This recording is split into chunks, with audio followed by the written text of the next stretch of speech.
빌립보서 1장 6절, 7절, 2절을 보겠습니다. 너희 안에 착한 일을 시작하신 이가 그리스도 예수의 날까지 이루실 줄을 우리는 확신하노라. 내가 너희 무리를 위하여 이와 같이 생각하는 것이 마땅하니 이는 너희가 내 마음에 있으며 나의 매임과 복음을 변명함과 확정함에 너희가 다 나와 함께 은혜에 참여한 자가 됨이라.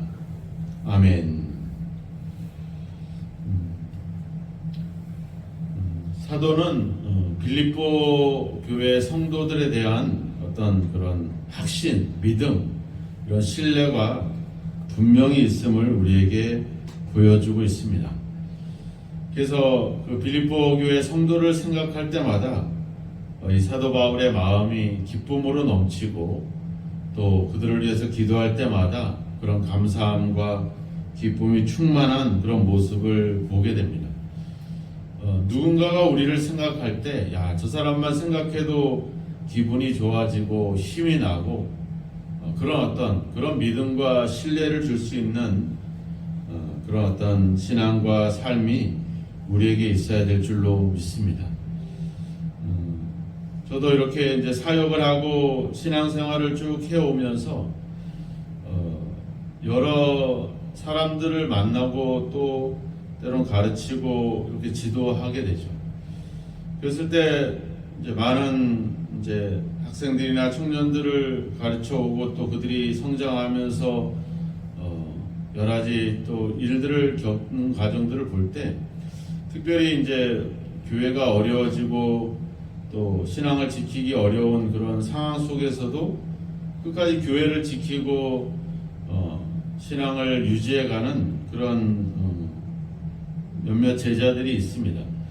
그들이 교회를 지키고 또 교회에서 직분을 감당하고 그런 모습들을 지켜보면서 그런 것이 저 자신에게도 뭔가 힘이 되는 그런 은혜를 얻게 되죠.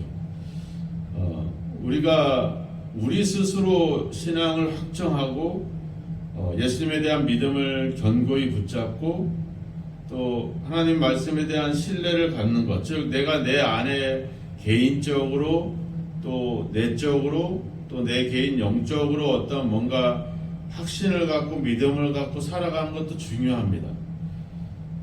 근데 또 더 중요한 부분들은 또 어떤 나의 삶을 통해서 아니면 다른 사람들의 삶을 통해서 내 믿음에 대한 어떤 확신을 갖게 되는 이것도 되게 너무 중요한 부분이 있거든요. 지금 사도 바울이 감옥에 갇혀 있고 또 그럼에도 불구하고 끊임없이 복음을 전하고 있는데 그런 어떤 사역이나 그런 사명을 감당함에 있어서 개인적으로 하나님에 대한 믿음과 신뢰를 갖는 것도 중요하지만 이렇게 자기를 위해서 끊임없이 지지해주고 후원해주고 그리고 끊임없이 관심을 기울여주는 그런 교회와 성도와 동력자들이 있다라고 하는 것은 사도 바울이 힘들고 어렵지만 포기하지 않고 끝까지 사명과 이 복음을 감당할 수 있는 힘이 거기서부터 오는 것이죠. 사도가 지금은 감옥에 갇혀 있고 답답한 상황에 있다 할지라도 그 멀리 빌립보 교회에 있는 성도들이 자기를 사랑하는 것, 또 복음에 참여해서 함께 이 고난의 길을 걷고 있는 것, 이런 것들을 지켜보면서 내가 좀 더 힘을 내야지. 내가 저들도 저렇게 참고 인내하고 그렇게 포기하지 않고 가고 있는데 나도 끝까지 해야 되겠다. 이런 힘이 거기서 또 오는 거죠. 어떻게 보면 내 안에서 일어나는 힘보다도 그런 어떤 외부에서 오는 그런 어떤 사랑과 그런 어떤 감사와 이런 그들의 신앙이 우리에게 어떤 도전이 되고 힘이 되는 이런 일들이 있습니다. 우리가 신앙생활을 하면서도 이제 그런 것들이 우리에게 너무나도 중요하죠. 지금 이 사도 바울은 빌립보 교인들이 자기에 대한 어떤 사랑을 그는 그 사랑을 발견했기 때문에 사도 바울은 그로 인한 어떤 확신이 더욱더 넘친다라고 하는 겁니다. 5절에도 보면 나와 있지만 첫날부터 지금까지 이제까지 복음을 위한 일에 너희가 참여하고 있다. 그리고 7절에도 보면 너희가 다 나와 함께 은혜에 참여한 자가 되고 있다. 뭔가 참여했다 그러잖아요. 그죠? 사도 바울만 혼자 일을 하고 있는 게 아니라 빌립보 교회 성도들이 이 복음의 일에 함께 참여하고 있다는 거죠. 그러니까 그냥 서로 마음만 통하는 게 아니라 실제로 눈에 보이는 그들이 하나님의 자녀이고 이 복음의 동력자라고 하는 것을 실제로 눈에 보이는 그런 어떤 사실들로 하여금 사도 바울은 그런 확신을 갖게 됐다라고 하는 겁니다. 이게 나의 매임과 복음을 변명함과 확정함에 너희가 다 나와 함께 은혜에 참여한 자가 되고 있다. 지금 감옥에 갇힌 것은 사도 바울이지만 마치 그들이 나와 함께 감옥에 갇히듯이 이렇게 나와 함께 매임에 참여하듯이, 즉 내가 받는 어려움과 고통을 같이 공감하고 느끼면서 그들도 그렇게 하고 있다는 것. 즉 자기가 저들로 하여금 뭔가 사랑을 받고 있다는 것. 이거는 사도에게는 너무나도 큰 힘이 되죠. 우리도 그렇죠. 우리가 교회 안에서 누군가가 나를 사랑하고 있다. 내가 우리 성도들에게 또 우리 이웃들에게 또 가족들에게 자녀들에게 사랑을 받고 있다.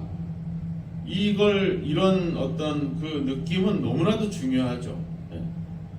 내가 오히려 욕을 먹고 있고 누가 나를 비난하고 있고 누가 나를 자꾸 소외시키려고 하고 있고 막 이런 느낌들은 우리에게 실망과 절망을 주지만 누군가가 나를 위해서 기도해주고 있고 누가 나를 위해서 사랑하고 있다라고 하는 그거는 우리에게 너무나도 힘이 된다라고 하는 겁니다. 사도 바울이 감옥에 가 있지만 기뻐하고 감사하고 그 안에서도 열심히 지금 복음의 일들을 감당하고 있는 것은 바로 그런 교회로부터 그들로부터 오는 그런 사랑, 그들로 하여금 내가 지지를 받고 사랑을 받고 있다라고 하는 이런 확신이, 이런 증거가 바로 사도 바울과 또 성도들이 서로에 대한 어떤 신뢰와 확신을 가질 수 있는, 우리가 하나님을 신뢰할 수 있는 이유는 바로 그런 거잖아요. 그죠? 하나님을 믿지만 실제로 하나님께서 우리의 삶을 계속 관심을 기울여주고 인도해주시고 또 복을 주시고 채워주시고 하는 것들이 있기 때문에, 그런 외적인 증거들이 있기 때문에 우리는 그 하나님에 대한 신뢰를 더 갖게 되는 거죠. 요한일서에서도 우리가 전에 배웠잖아요. 눈에 보이는 형제를 사랑하지 아니하면서 어떻게 눈에 보이지 않는 하나님을 사랑한다고 말할 수 있겠느냐. 그러니까 우리의 삶의 이런 신앙의 외적인 증거들이 우리에겐 반드시 필요하다라고 하는 사실입니다. 그래서 그냥 내 마음만 믿음 갖고 내 마음만 하나님을 믿는 이런 어떤 신앙도 중요하지만 또 중요한 것은 그것을 삶을 통해서 어떤 사랑을 실천하고 사랑을 관심을 기울여 가는 것들이 우리에게 너무나도 중요하다라고 하는 겁니다. 사도가 감옥에 갇혔어요. 사도를 향한 마음, 간절한 마음들이 있죠. 그를 신뢰하고 그 감옥에서도 그런 믿음을 지키고 열심히 복음을 전할 것에 대한 믿음은 있죠. 그런 신뢰는 있죠. 그런데 빌립보 교회 성도들은 실제로 그 옆에 있는 데살로니가에서 복음을 전할 때도 그를 후원하고, 또 지금 로마 감옥에 갇혔을 때도 사람을 보내고 또 헌금을 보내서 사도 바울을 계속 격려하고 있는 그런 실제적인 행동과 증거들이 있기 때문에 사도는 더 이 성도들에 대한 확신을 갖는 거죠. 그러니까 빌립보서에는 뭐 책망하고 뭐 야단치고 이런 내용들이 없이 오히려 내가 너희들 때문에 너무 기쁘다, 힘이 난다, 이런 격려와 위로와 막 그런 소망과 기쁨이 그 안에 넘치는, 그것이 바로 그런 삶의 증거들이 있기 때문에 그렇다라고 하는 겁니다. 근데 그 삶의 증거들, 우리가 실제로 생활 속에서 나타내야 될 이런 신앙의 증거들은 뭐와 연결이 되냐면 복음이라고 하는 것과 연결이 돼야 된다는 겁니다. 그래서 5절에도 보면 복음을 위한 일에 너희들이 참여하고 있다. 또 7절에도 보면 복음을 변명함과 그 복음의 확정함에 너희가 나와 함께 참여한 자가 되고 있다. 이렇게 이야기를 하고 있죠. 복음과 연결되어 있는 삶. 어떤 인간의 같은 고향 출신이고 같은 학교 출신이고 이런 게 아니라 이 복음을 위한 일, 복음이라고 하는 것에 공통 주제를 가지고, 이 복음이라고 하는 게 뭐겠습니까? 결국은 우리가 그 복음을 여기서 보면 참여한다는 말이 나오잖아요. 이 참여한다는 말은 공동의 목적을 갖는다, 이런 의미를 갖고 있어요. 그래서 복음이라고 하는 것에 공동의 목표를 가지고 함께 그 일을 해 나가는 것, 그것이 우리에게 중요하다라고 하는 겁니다. 그냥 사람이 좋아서, 그냥 내가 누군가에게 사랑을 받아서, 그게 아니라 복음 때문에, 즉 예수 그리스도가 우리 삶의 그 어떤 삶의 그런 주제가 되고 내용이 돼야 된다, 이 이야기를 하는 겁니다. 그래서 사도가 이런 확신을 가질 수 있었던 것, 우리가 확신합니다 하는 그런 확신은 그들의 마음이 아니라 바로 그들의 삶에서 보여주고 있다는 겁니다. 그 삶이 바로 사도를 더 힘을 얻게 하고 그로 하여금 담대하게 복음을 전할 수 있는 그런 어떤 기회를 주고 있다는 거죠. 또 한 가지는 5절에 보면 첫날부터 이제까지, 또 6절에도 보면 시작하신 때부터 이루실 때까지, 이런 이제 시기가 나오죠, 그죠? 처음부터 끝까지. 그러니까 빌립보 교회 성도들은 말하자면 그들의 믿음은 처음부터 지금까지 계속 유지해 왔다는 거죠. 근데 우리가 알다시피 초대교회 성도들이 믿음을 지킬 수 있는 그런 환경이 아니잖아요. 핍박이 있고 박해가 있고 죽음이 있고 순교가 있는 그런 현장에서 믿음을 지켜간다는 건 쉬운 일이 아니죠. 근데 그들의 믿음은, 그들은 계속 그 믿음을 지켰고 반대에도 불구하고 그 믿음을 계속 유지해 왔다라고 하는 겁니다. 그러니까 바울이 빌립보 교회 성도들을 확신할 수 있었던 일은 바로 그들의 어떤 그 끈기, 그들의 인내, 그거를 보았다는 겁니다. 두 가지가 나오죠. 사도를 향한 사랑, 그리고 그들이 이런 상황에서도 끝까지, 시작부터 끝까지 믿음을 지켜가는 것.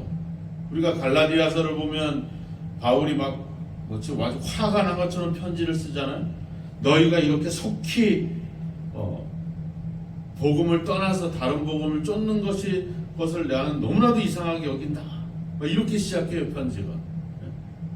아니, 예수를 믿고 교회가 세워지고 신앙을 가진지, 그래서 예수님에 대한 뜨거운 믿음의 열정을 가진지 얼마 되지 않았는데 이렇게 빨리 이단에 빠지고 이런 잘못된 복음을, 거짓 가르침을 따르는 것을 사도 바울은 너무 이상하게 여긴다, 이렇게 격하게 편지가 쓰여지고 기록이 되잖아요. 근데 이 빌립보서의 내용은 전혀 그렇지 않잖아요. 너희가 시작부터 끝까지 이렇게 첫날부터 지금까지 믿음을 지키고 너희들이 이렇게 믿음을 계속 유지해 오고 있는 것이 나는 너무 기쁘고, 그래서 3절에도 하나님께 감사하며, 그냥 감사합니다 이게 아니라 뭐예요? 감사의 탄성을 지른다, 이런 표현이거든요. 그런 어떤 모습, 그런 어떤 사도가 그런 확신을 가질 수 있었던 그런 증거들, 그것이 그 교회에 충만했다라고 하는 겁니다. 바로 그러한 사도에게 그런 확신과 기쁨을 줄 수 있는 그런 믿음이 우리에게 있어야 될 줄로 믿습니다. 두 가지로 나타나는 거죠. 그런 첫째는 형제를 향한 사랑, 두 번째는 그런 어려운 상황에서도 믿음을 끝까지 지켜가는 그 인내와 끈기, 그것이 바로 나 자신뿐만 아니라 다른 사람들에게 믿음의 확신을 줄 수 있는 아주 중요한 그런 어떤 계기가 될 수 있다라고 하는 사실입니다. 우리 스스로도 그렇잖아요. 자꾸 우리가 말씀에 불순종하고 또 하나님 말씀을대로 살아가는 삶을 자꾸 실패하면, 그런 실패가 거듭되면 또 실패해도 나 저번에 또 그랬는데 이렇게 넘어갑니다. 근데 우리가 하나님의 은혜를 체험하고 하나님의 사랑을 자꾸 경험하는 이 경험을 쌓아가면 우리는 때로는 힘들고 때로는 불순종할 때도 내가 저번에 하나님 말씀대로 순종하고 기도하고 하나님의 은혜로 내가 이런 은혜를 얻었지, 이런 경험이 생기면 그걸 바탕으로 또다시 일어설 수 있는 힘이 생겨나는 것이죠. 그러니까 우리는 그런 경험들, 그런 기회들을 자꾸 갖는 것이 중요합니다. 우리가 아이들이 어릴 때 이제 막 아빠하고 아니 엄마하고 이렇게 그냥 놀면서 근데 엄마 아빠가 져주잖아요, 그죠? 져줘요. 근데 애는 마치 지가 지 힘으로 이긴 것처럼 막 기뻐하고 즐거워해요. 근데 그게 그 아이에게는 하나의 어떤 경험이 되는 거죠. 성공에 대한 경험이 되는 겁니다. 그러니까 뭔가를 경험을 하고 뭔가를 성공을 이루게 되면 그것이 바탕으로 그것이 쌓이면서 이 아이는 점점 자신감과 확신을 갖게 되는 거죠. 근데 우리 부모가 그것도 못하냐고 막 야단을 치고 계속 책망하고 잔소리해야 되면 이 아이는 나는 안 되는가 보다, 나는 영영 내 부모를 만족시킬 수 없게 되나 보다, 이런 실패 경험들이 쌓이면 쌓일수록 이 아이는 자라면서 그런 걸 자꾸 자기 스스로의 자존감을 자꾸 낮출 수밖에 없고 실패할 수 있는 확률이 더 높아질 수밖에 없는 거죠. 우리가 하나님 말씀대로 살아갈 때 그것이 단순히 그냥 그때만이 아니라 앞으로도 내 믿음과 삶을 지켜줄 수 있는 중요한 힘이 거기서 또 오는 겁니다. 사도 바울도 복음을 전하면서 끊임없는 이런 환난을 당하지만 결국 내가 걸어왔던 거기에 뿌려졌던 그 복음의 씨앗들이 결코 실패가 아니라 저렇게 빌립보 성도를 보면서 데살로니가 성도들을 보면서 저렇게 하나님 말씀에 대한 확신을 갖고 사랑을 갖고 저렇게 살아가고 인내하는 그들을 보면서 감사할 뿐만 아니라 그게 나한테 힘이 되는 거죠. 하나님은 결국 복음의 열매를 결과를 우리에게 주시는구나. 하나님에 대한 확신뿐만 아니라 성도들에 대한 확신이 생기고 그 기쁨이 계속 쌓여가는 것, 이것이 우리에게 너무나도 중요합니다. 그래서 그런 어떤 힘, 내가 하나님의 은혜를 입어서 그 은혜로 다시 한번 어떤 은혜를 입고 힘을 얻고 어떤 복음의 승리를 경험했던 일들을 우리가 큰 거 아니라 작은 것에서부터 시작하는 것이 너무 중요하죠. 우리가 요즘 성경 쓰기를 하잖아요, 그죠? 창세기부터 쓰면 좋겠지만 갑자기 막 50장 이런 걸 쓰려면 부담이 돼요. 근데 빌립보서 4장이잖아. 에베소서 6장까지밖에 없잖아요. 마음 먹으면 한두 며칠이면 써버려. 근데 그걸 써서 내가 한 권을 썼다, 이런 성취감이 쌓이면서 우리는 큰 일을 감당할 수 있는 거죠. 주님께서도 얘기하잖아요. 작은 일에 충성된 자가 큰 일에도 충성한다. 그러니까 우리가 하나님 말씀을 가지고 작은 일에도 자꾸 실천하고 순종하고 이런 힘을 쌓아가는 것이 나중에 우리가 큰 일을 또 어려움을 당해도 이길 수 있는 힘이 거기서부터 나오는 거죠. 오늘 사도 바울이 빌립보 성도들이 자기를 향한 사랑과 관심과 그런 후원에 대해서 그런 어떤 외적인 증거들로 말미암아 그런 확신을 갖는 것뿐만 아니라 그들이 참고 인내하고 믿음을 계속 지켜가는 것이 사도에게 내가 너희들을 확신합니다 하는 이런 확신의 어떤 기회를 제공하는 것처럼 오늘 여러분들의 어떤 말씀대로 살아가는 삶이 또 여러 가지 어려운 중에서도 믿음을 지켜가는 그 믿음이 그것이 여러분들에게 확신을 가져다 주고 또 힘이 될 수 있는 그런 믿음의 증거가 있기를 주님의 이름으로 축원합니다. 오늘 하루 우리의 삶이 그런 영적인 삶이 자꾸 쌓이게 될 때 우리는 더 하나님의 놀라운 은혜 또 더 큰 어떤 위기가 올 때 우리를 살려가는 우리의 믿음을 지켜가게 하는 그런 힘이 거기에 있음을 기억하시고 오늘 하루 그냥 일어난 일을 그냥 어쩌다 이렇게 치부하고 이렇게 버릴 것이 아니라 그것을 소중하게 여기고 오늘 나에게 주어진 삶 속에서 내가 하나님 말씀대로 믿음대로 이렇게 살아가는 것을 소중하게 여기고 그런 삶이 계속 쌓여져 가기를 주님의 이름으로 축원합니다. 기도하겠습니다. 하나님 아버지, 우리 안에 성령으로 함께 하셔서 우리가 믿음을 갖게 하시고 하나님에 대한 신뢰를 갖고 확신을 갖고 살아가게 하신 것을 감사합니다. 하지만 주님, 우리 마음속에서의 확신뿐만 아니라 우리의 삶을 통해서도 그 확신에 대한 증거가 나타나기를 원합니다. 하나님의 말씀, 하나님의 계명을 지키고 누군가에게 사랑을 베풀고 또 예수님처럼 아버지 믿음으로 또 살아가고 또 형제를 사랑하고 하는 이런 기본적인 우리의 말씀에 대한 순종과 그런 삶을 아버지 차곡차곡 쌓아갈 수 있는 저희들이 될 수 있게 하옵소서. 여러 가지 어려움과 문제가 있지만 하나님의 약속과 또 믿음으로 살아왔던 많은 사람들의 그 삶을 생각하면서 참고 인내할 수 있는 그런 아버지 끈기 있는 믿음을 주셔서 그 믿음이 쌓여서 우리를 더욱더 강건하게 해주는 그런 역사가 있도록 우리의 삶을 오늘도 인도하여 주옵소서. 이제 아버지 주 오늘도 우리가 말씀에 순종하고 또 이웃을 사랑하고 또 여러 가지 상황에도 믿음을 지켜가는 이 기본적인 삶과 실천과 순종을 통해서 우리가 점점 더 강해지고 더욱더 주여 하나님에 대한 더 확신과 또 그런 아버지 믿음을 더욱더 견고히 쌓아갈 수 있는 우리의 삶이 되도록 오늘도 우리를 지켜주시고 함께 하옵소서. 또 이런 우리의 삶이 또 다른 사람들에게 힘이 되고 그들에게 믿음의 확신을 줄 수 있는 그런 증거가 될 수 있도록 우리를 인도하시고 함께 하옵소서. 예수님의 이름으로 기도하옵나이다. 아멘.